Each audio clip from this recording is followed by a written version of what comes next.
Olha, esse vídeo já vai começar, mas antes eu tenho um convite para te fazer.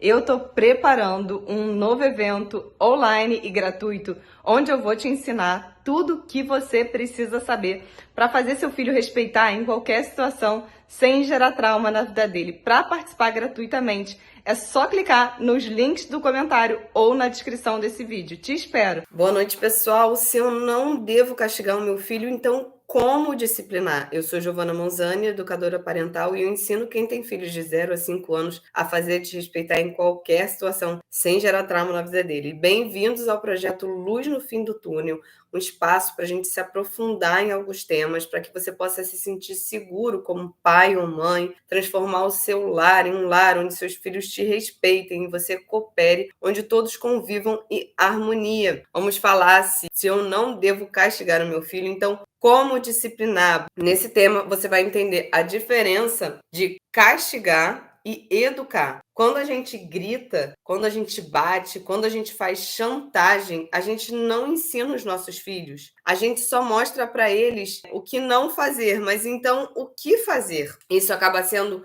muito complicado para a gente, porque na nossa cabeça esse tema aparece da seguinte forma: poxa, se lá atrás os meus pais, para educar, batiam, chantageavam, quando eu deixo de fazer tudo isso, o que eu vou fazer? O que resta para eu fazer? A questão é que a única ferramenta que a gente tem não é a punição, e muita gente se prende a isso. Se tirar a punição, sobra o que para educar? Acaba deixando a criança fazer o que quiser, não consegue ensinar regras e limites. Mas eu queria te dizer que existem outras formas. Então eu quero te dizer aqui que essa é uma oportunidade excelente para você quebrar ciclos. Que tudo bem que seus pais fizeram dessa maneira e tudo bem se você já fez assim até hoje. A ideia não é culpar os seus pais e nem ficar se culpando.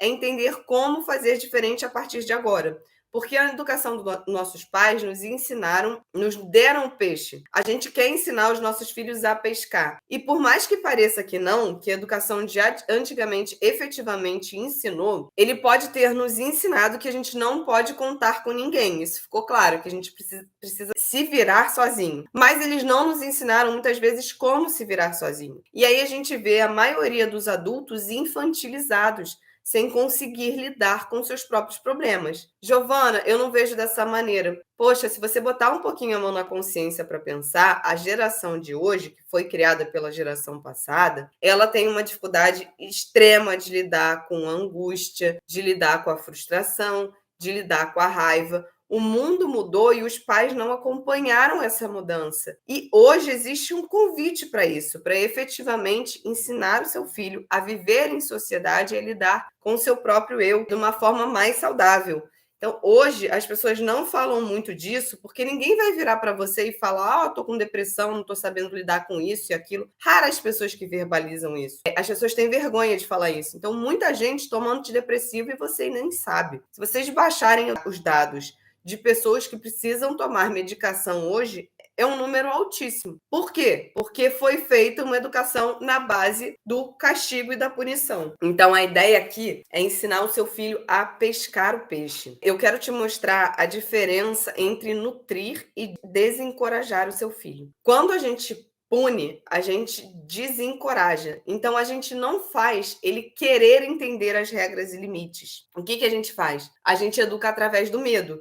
Então, ele vai ter medo de colocar a mão na tomada, ele vai ter medo de morder o irmão, mas ele não vai conseguir entender dentro dele porque ele não pode expressar os ciúmes dessa forma, porque ele não pode explorar sem que o medo faça parte dessa exploração. E ele precisa entender essas regras e limites para você não se desgastar tanto. Então, eu vou trazer um exemplo aqui, eu acho que se encaixa muito bem. O Gabriel, meu filho de 4 anos, estava na piscina comigo. Eu sou muito atenta para algumas coisas, mas para outras eu não sou tão atenta. E ele é muito atento. Então, ele chegou na piscina e viu uma placa ali, que não podia jogar bola. E eles estavam jogando bola ali na piscina, e aí ele falou: mamãe, começaram a jogar bola, né? Não pode jogar bola aqui, o Matheus está jogando bola aqui comigo. E aí eu falei: mas de onde você tirou isso, filho? Ele tem uma regra aqui na piscina, mas ele não soube me explicar direito. Eu falei: vamos falar com o salva-vidas então. Aí ele falou: não, realmente existe uma regra aqui, seu filho deve ter visto na plaquinha ali, mas como a piscina está vazia,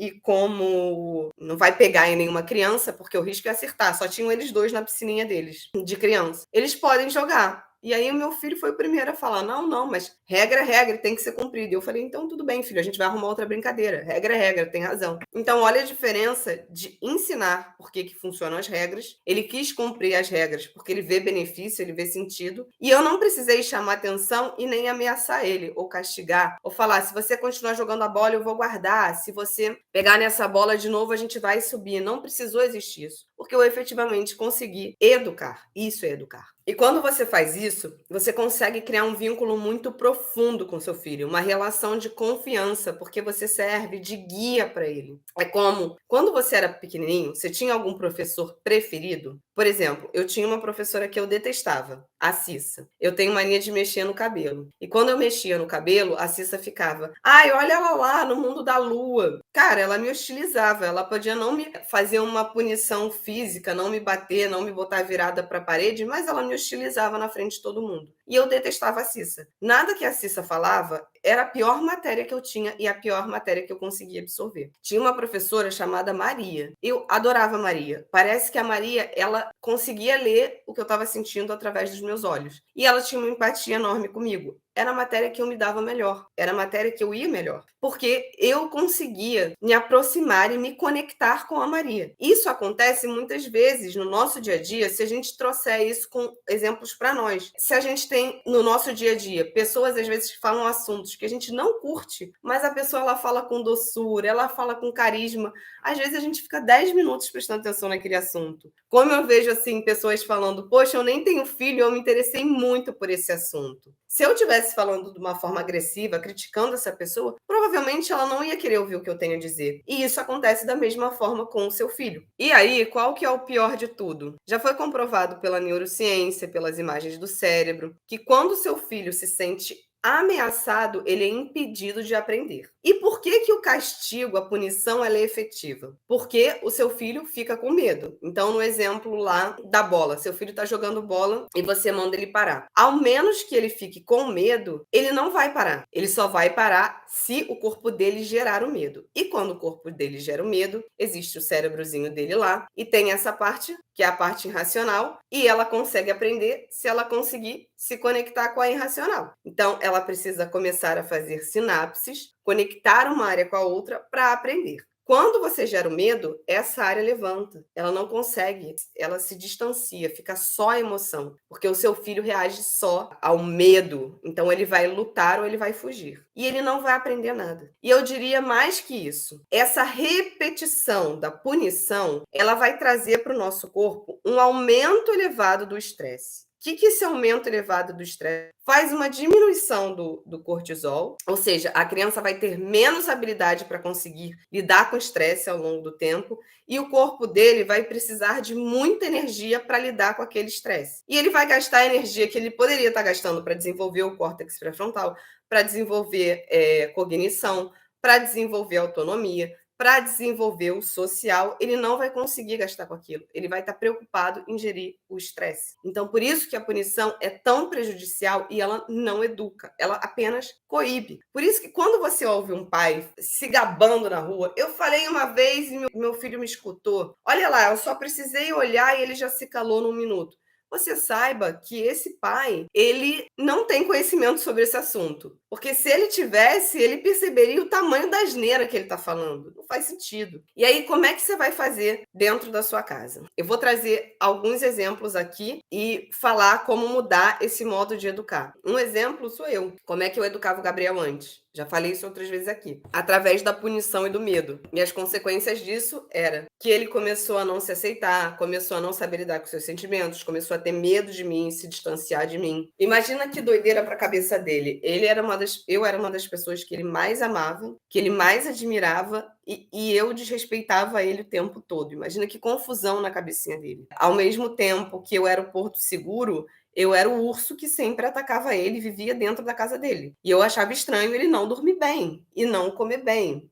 Como que isso é estranho? Isso é totalmente esperado. A criança vive ali com o sinal de alerta ligado, porque a qualquer momento eu posso vir com um martelo de juiz punindo ele. E quando eu percebi isso, eu falei: beleza, mas se eu tirar isso, o que vai me restar? Então eu comecei a correr atrás de conhecimento. E eu sei que é algo muito difícil, principalmente quando a gente está começando e alguém fala pra gente assim: se conecta com seu filho. Quando você efetivamente se conectar, você não vai precisar de muitas ferramentas, você não vai precisar. Quando você virar essa chavinha, é como se você não precisa do manual. Você vai ali conseguindo lidar com aquela situação de uma forma mais natural. Mas eu sei que no início isso é difícil para muitas pessoas. Então, uma das ferramentas que eu comecei a usar era me autorregular e parar e pensar que o Gabriel estava fazendo isso porque ele estava numa fase de desenvolvimento. Independente do que eu fosse ensinar para ele, eu precisava estar calma, eu precisava estar controlada para ensinar. Então, primeiro eu comecei a focar o processo em mim. Como que eu vou ensinar isso? Parar um momento e pensar: como eu vou ensinar isso? Como eu vou, qual o tom de voz que eu vou usar, qual a energia que eu estou passando para ele. Então, essa foi a primeira coisa que eu fiz e já mudou muita coisa aqui dentro de casa. O outro exemplo que eu quero trazer aqui é de uma aluna, uma das minhas primeiras alunas, a Carol. A Carol, ela chegou para mim com um relato forte que o filho era muito agressivo, que batia no rosto dela. Quem participou de alguns eventos meus já viu o relato da Carol. Uma criança de 1 ano e pouco, batia, mordia e ela não sabia o que fazer. E quanto mais ela aplicava punição e quanto mais ela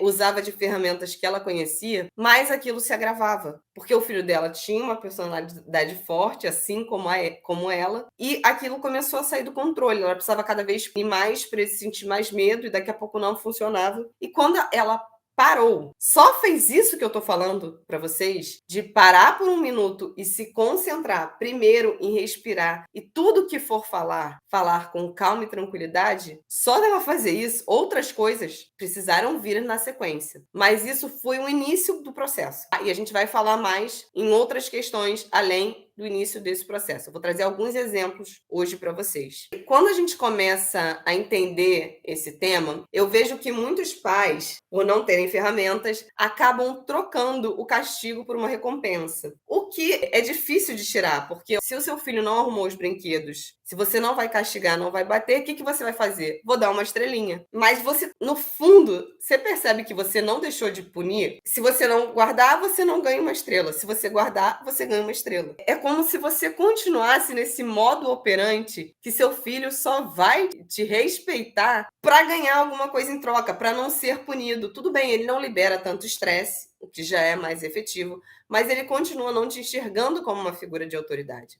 Outra coisa que acontece muito é chantagear a criança, o que não deixa de ser um castigo. Se você não toma banho, amanhã você não vai na festa. Isso é punição, gera o medo, o efeito é o mesmo. A outra coisa é trocar o castigo por uma consequência lógica. Então a gente ensina que algumas vezes é interessante que se aplique a consequência lógica. E o pessoal adora essa ferramenta, começa a aplicar sempre ao longo do dia. Mas se você fizer isso toda hora, isso vai também funcionar como uma punição, porque você vai falar assim: se você não me der massinha, eu tomo da sua mão. Se você dá brinquedo, é porque você não tem responsabilidade para guardar brinquedo, você não vai mais brincar. Você percebe que tudo é como você coloca também? Olha a diferença de colocar dessa forma. Filho, é sua responsabilidade guardar os brinquedos. Se você não guardar os brinquedos, provavelmente no dia seguinte eles vão sumir. Porque eu e seu pai vamos passar pela sala, a pecinha do Lego vai cair embaixo do sofá e você vai ficar triste sem Lego. Então, vocês perceberam a diferença de eu colocar como uma punição por uma consequência lógica? E se ela ficar sendo convocada toda hora, o seu filho também não vai te enxergar como uma figura de autoridade,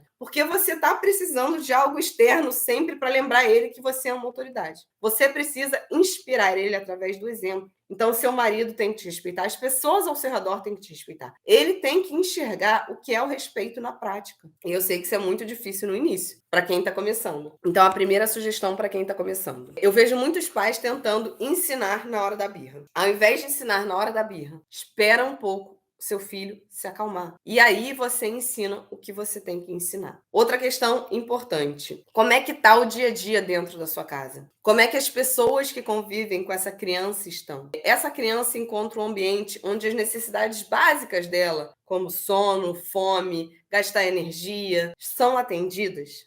Outro exemplo aqui. Vejo muitos pais se descabelando para escovar o dente da criança, né? É uma questão que a gente esbarra muito. Ai, meu filho não quer escovar o dente, se eu não deixar ele de castigo, eu vou fazer o quê? Não posso ameaçar, não posso dar estrelinha, ele trava a boca, o que eu vou fazer? Eu não consigo abrir a boca dele aos berros e enfiar a escova. Esses casos que você não pode forçar o seu filho é o que mais desesperam os pais. Porque é como se não restasse nada realmente, né? Por exemplo, faz xixi, você não consegue obrigar o seu filho a fazer xixi. E aí, nesses casos, eu te convido a trazer a diversão, a leveza, o lúdico.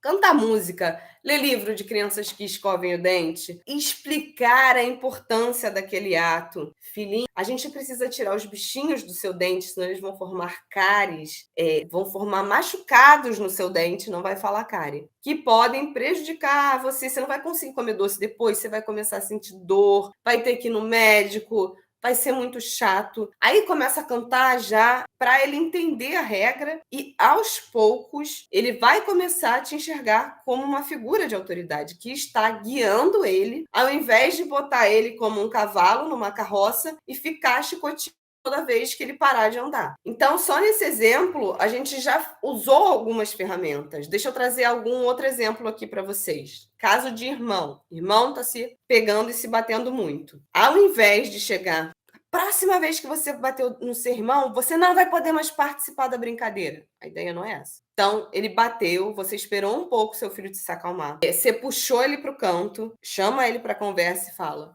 filho, dependendo se ele tiver mais de 3 anos, você pode falar: filho, como é que a gente vai fazer? Porque eu tô percebendo que você não tá conseguindo lidar com seus ciúmes. Como é que você vai fazer para lidar com seus ciúmes? Quando a mamãe sente ciúmes, eu faço isso.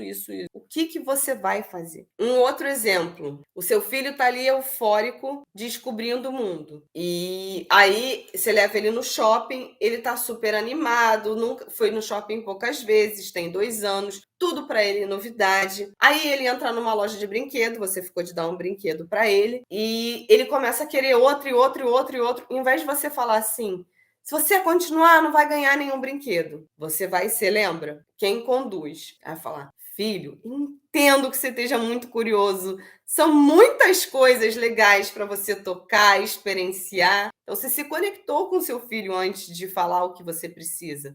Eu sei que você quer mexer em muitos brinquedos. Tem coisas que dá para mexer, filho, mas tem coisas que podem quebrar. Então a mamãe também queria muito mexer, mas ela não mexe em tudo, tá? Não é porque a moça briga, não. Porque quem tem autoridade sobre você não é a moça, sou eu. Estou falando com vocês. Não estou falando com a criança, não, tá? E então, filho, algumas coisas você pode tocar, mas hoje a mamãe só pode te dar um. Eu queria te dar outro, mas hoje a mamãe só pode te dar um. Você não precisa mentir. Você não precisa mentir que você não tem dinheiro, se você tem dinheiro. Você pode falar que hoje você só vai dar um. Não precisa explicar que é porque senão você não quer mimar, que ele não vai dar valor para nenhum brinquedo. Não é hora dele entender tudo isso, se ele for pequenininho. Só explica para ele que você não vai levar, que num outro dia, numa outra oportunidade, vocês podem comprar. Mas naquele, assim como vocês combinaram, vocês só vão levar um brinquedo. Outra ferramenta super legal de se fazer é conversar com a criança e explicar o que vai acontecer. A criança, ela se sente muito insegura porque ela não sabe o que vai acontecer com ela. Tudo é novo para o seu filho. Nessa novidade, ele se sente meio que pisando em ovos. Então, se você vai para uma igreja e é um lugar que seu filho precisa ficar em silêncio, quando você acordar, você vai falar: filho, hoje a gente está indo num lugar que baixo.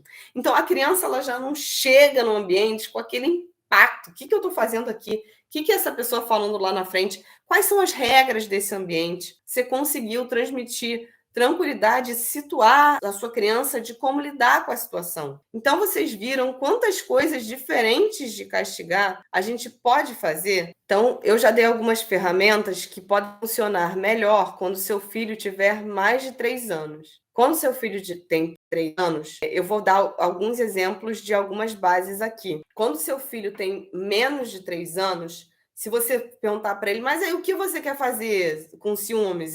Ele não vai conseguir te dar nenhuma sugestão. E mesmo se ele tiver 3 anos e não tiver nenhum contato antes com o sentimento, não tiver uma boa base, também pode ser difícil para ele. Então, quando isso acontece, quando seu filho tem menos de 3 anos ou tem pouco conhecimento nesse assunto, teve pouca oportunidade de aprender, um bom exemplo é a questão da inspiração. Então, antes dos 3 anos, quando ele está formando esse eu, é um eu dentro do núcleo familiar. E ele vai entender o que pode ou não dentro da família. Então, não dá para separar nessa hora. Ah, meu pai bota o pé no sofá, mas eu não posso botar. Isso é muito confuso ainda para a criança. Então, as pessoas dentro de casa têm que seguir na vida, botar para a vida o que acha certo e o que é errado. Não dá para a mamãe falar que não é para gritar e a mamãe gritar no trânsito. Não dá para a mamãe falar que não se fala assim com ela, mas fala assim com o papai. Aquilo é muito distante para a criança. Então, muito que se aprende é através da observação, dos neurônios espelhos,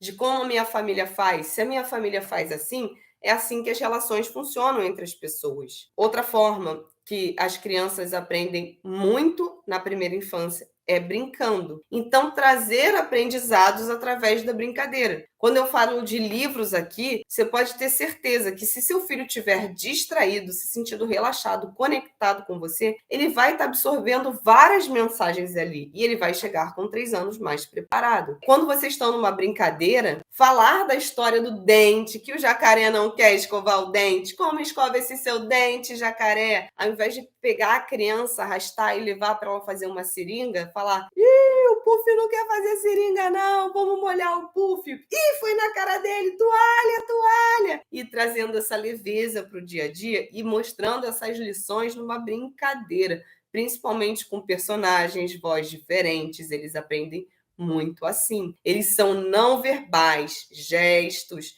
Porque se você vira pro seu filho e fala assim: "Eu já falei que não pode", vai ficar ouvindo assim, ó, blá, blá, blá, blá, blá. Mas olha a diferença de você chegar com outro ritmo na primeira infância e falar assim: "Esse copo aqui é de um material que quebra, você não sabia, né?" Ele quebra. Quer ver? Deixa eu jogar isso aqui, ó, no chão, ó. Isso não quebra. Mas se eu fizer, pum, ele vai fazer um barulhão, vai fazer uma sujeira, vai espatifar, vai cortar a mão.